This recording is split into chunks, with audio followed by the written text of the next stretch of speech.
Good morning, I'm Chris Beach and welcome to Charting the Markets on IG Live. Of course, the big event of the morning and indeed of the weekend was the surprise cut in production by OPEC Plus that's caused oil prices to rocket in early trading. Certainly they're very strong overnight in Asia, a little bit off the highs in Monday's session in Europe, but still obviously firmly higher on where they were on Friday, which builds on that huge rally we'd had since the lows of March when we had the Credit Suisse crisis.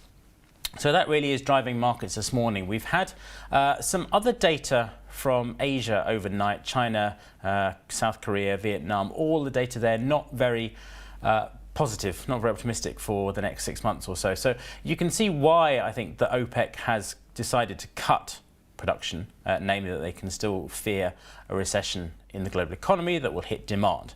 So whilst you might think that in the short term this is bullish for oil prices, there is an argument to be made that perhaps because the outlook is still quite dark here and comes even with a slight weakening in inflationary growth in economies over the past 6 months, it still suggests that perhaps we are heading towards some kind of contraction in global economic growth.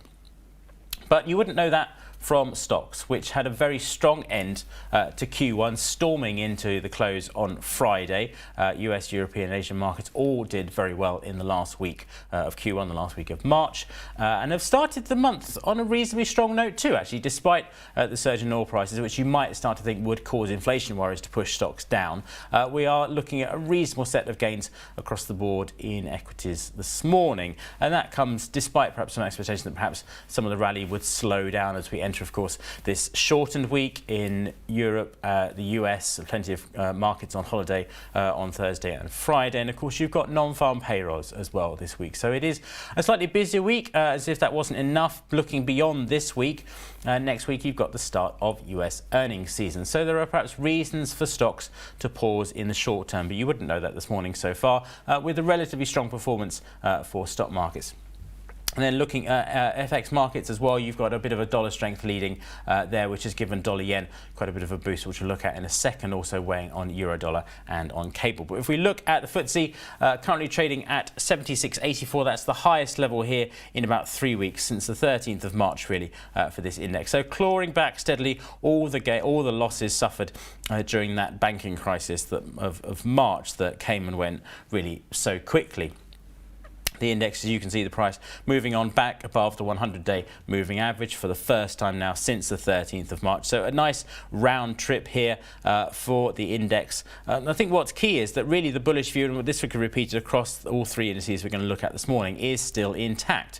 You had this big decline in March, which of course came off the back of a very healthy rally from the October lows. We were down at 6,800. It's always good to look at the broader context for these moves. We had this low at 6,800, a steady rally really all the way through into the beginning of February, where the index finally reached the magic 8,000 level at last, and then a more severe and probably much more rapid contraction in the index than we had expected.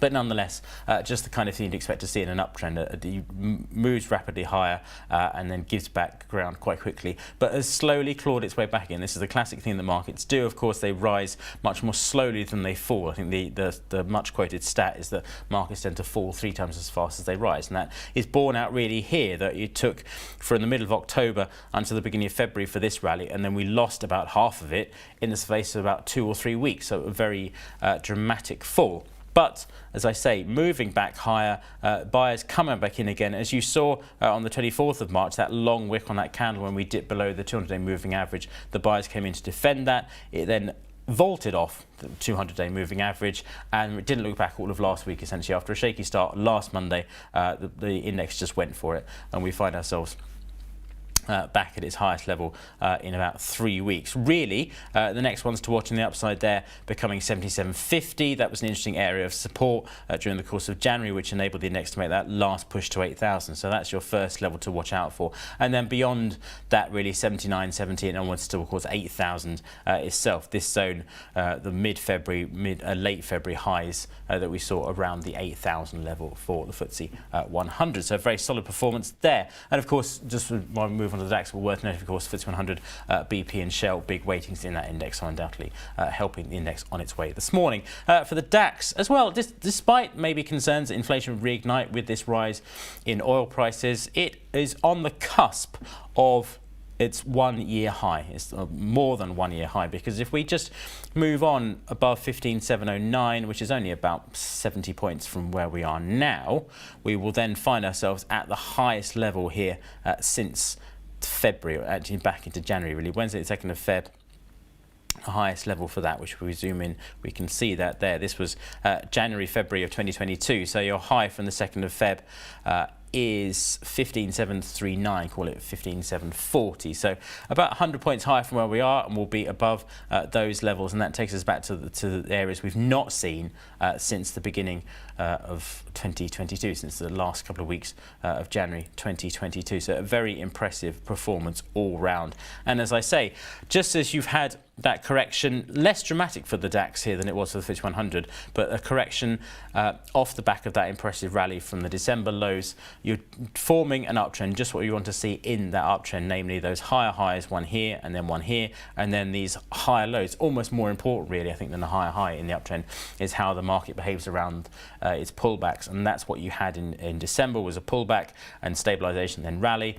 And then in March, for whatever reason, of course, we're not really bothered by why the price has gone down, but obviously it was the banking crisis, but you had this pullback, dramatic drop in a very short space of time down to 14,500, but then equally an impressive rebound as the market shrugged off those concerns. So it hardly needs an expert level qualification in TA to argue that, of course, the fact that we are now on the cusp of a break up to a 1 year plus high is a bullish development, and that then clears the way for a continued push back to, say, 16,000, and these, I believe, record highs, if memory serves, from November and December of 2021. So it is an incredibly impressive performance, and much quicker, I think, than anybody would have guessed. That if we got a rebound, it would have taken longer than this, but we've recouped all the losses of 2022, and in the space of about 6 months, which is actually probably about the same amount of time it took to get down towards these lows, but very much holding on in an uptrend, no sign of it reversing there. And as you saw, that price action in March, the dip below the 100-day moving average brought out those buyers as if out of nowhere, really. So an impressive performance for the DAX, and still looking in fairly strong form as Q2 begins.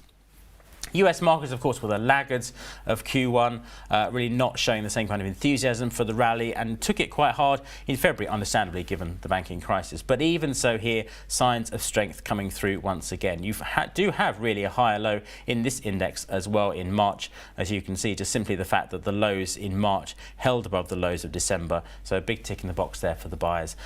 We've managed to sort of break above. If you're looking at trend lines, and you always have to treat them with a bit of caution, but if you're looking at trend line just for the sake of looking at the analysis, then you've got indeed that break above trend line last week, and attempts to get back below it failed, and then we vaulted again off the 100-day moving average, and then indeed off the 50-day moving average over the last 3 days of Q1, taking us again to the highest level here in about 6 weeks, I think, for this index, back to the late February highs around 41.05. So beyond that, you're onto the 41.70, 41.80 kind of zone that marked the peak at the beginning of February of this year. And if you move above that, clearly that gives that uptrend yet further reinforcement. It has moved very, very sharply, like a lot of indices over the past week or so. So some form of consolidation would not, I think, be surprising at this stage. But for the bears to really regain control, we want to see it back below 39.80 at the least, really. And then even then you've got a big problem, of course, because you've got trend line support potentially coming into play below that. So there's a lot of work to be done to change this view from bullish to bearish. Admittedly, European indices looking much stronger, but the US doing its best to play catch up as well. Not much to report in FX markets this morning, of course, really dominated by what's happening in oil. We did have some overnight weaker economic data from East Asia. China, South Korea and Vietnamese figures were all a touch weaker than expected, really. It is final PMI day around the globe, but it never really gets that much notice. The flash ones always command more attention, but there's still filtering through as we go through the course of the day. But the main message of the session so far in FX markets, and we can see that in euro dollar here, has been the resurgence, of the US dollar. In the case of euro dollar, we were being held back below 109 since the second half of March. And again, it's nowhere near as enthusiastic in terms of the size of its gains, but nonetheless, what we did have in a euro dollar is this uptrend. We saw this move higher from indeed the end of September all the way to the beginning of February. Pullback that takes us back, tests the 50-day moving the 100-day moving average quite nicely. As you can see, dips below there tended to bring out the buyers. We've clawed our way high. It's only been a choppy move, but nonetheless, it is there. The first target now is for the price to move on above this 109 area, which, as you can see, since the 22nd has proven to be resistance, and then onwards from there to the highs from the end of January at 110 itself. So a couple of clearly defined upside levels to watch there should the pair be able to finally break higher and break above these late March highs. And then if we are arguing for perhaps a more bearish view, perhaps we get a slightly more hawkish Fed over the coming weeks. For this, we'd need to see the price back below, say, the 100-day, for example, at 106.60. But a big support zone around 105 as well, so do watch out for that one. If we turn to the pound, actually the best performing currency so far this year, which is probably not something that anybody would think the pound would have achieved if you remember back in September and the budget crisis back then when the pound was down at 103. Briefly down almost at 103 against the US dollar, but again clawing its way higher. The big problem for the pound, of course, is that 124 is this line in the sand that it hasn't been able to break since the middle of December. So while it got back there on Friday, and perhaps it's not surprising to see consolidation, it does remain a barrier. That 124 and the area around it has seen the sellers come in since the middle of December. So for the more bullish views to really be given fresh impetus, you need to see the price back above there. What essentially has been the case in the pound over the year so far, indeed into December, is that rallies up towards 124, and then so far 2 dips to sort of 118.80 have found buyers, leaving the pound in what is understandably quite a frustrating trading range for the trend followers. If you're trading the range, then all well and good. So you might be arguing that perhaps we now see a fresh turn lower. At some point, all trading ranges come to an end, just like with trends. So it is a question of being careful and risk managing it. But nonetheless, it could be that we just see the price consolidate here and then begin to drop back again towards this 118.70 support zone. Otherwise, above 124, excuse the plethora of rectangles, too many on this chart now, but up towards that late May high at 126.70, the one to watch out for. But just after what has been a very healthy move higher since the beginning of March for the pound, it's not surprising perhaps to see just a dollar strength coming back in again just a little bit. But speaking of dollar strength, and the real interest move, I think, in FX markets has been dollar yen, which had a good week last week, again clawing back those March losses which saw it retreat from the 200-day back down. But we had crucially a higher low, and for the trend followers that are looking for the further gains, then that's a good sign. As I say, there's your first high, there's your pullback, but it forms a higher low. So the sellers have, for the time being, and of course things will change, but for the time being, sellers have run out of the ability to push this lower, and the buyers have taken back control, to use a phrase unintentionally, but back above the 50-day moving average, just approaching the 100-day, but seemed content to move higher. And that comes interestingly off the back of that slightly weaker US PCE inflation reading on Friday. But of course, it's non-farm payrolls week, so if we get a strong number here, that could well give dollar yen the impetus it's looking for to move back in the direction of 137.30.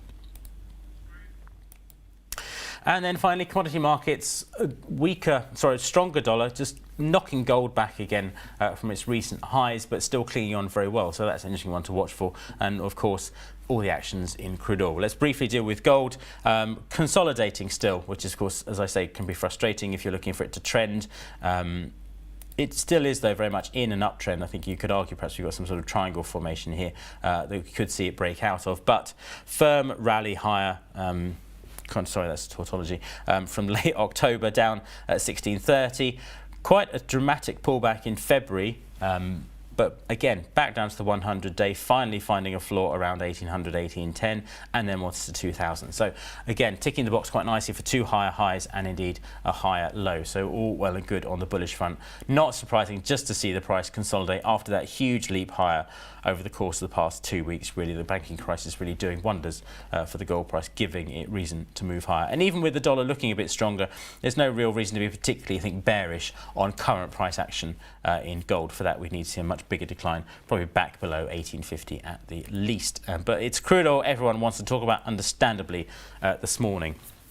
And you do have to feel for crude oil bears, because they finally got movement on that score during the course of March. Because if you were looking at crude oil and watching it continue to fall, and it has fallen dramatically from those summer highs of last year, but it arguably this downtrend, but a very, very hard fought one, repeatedly trying to bounce, and then from the beginning of December onwards, you've just got this really frustrating, more or less trading range down towards 73.50 BWTI, and then back again to around about $80.50, and then down again, and so on and so on. And finally, signs of hope as it broke below that. And it's always a good reminder that when support goes, it can go quite dramatically. So finally breaks lower, hits this lowest level since December of 21 here.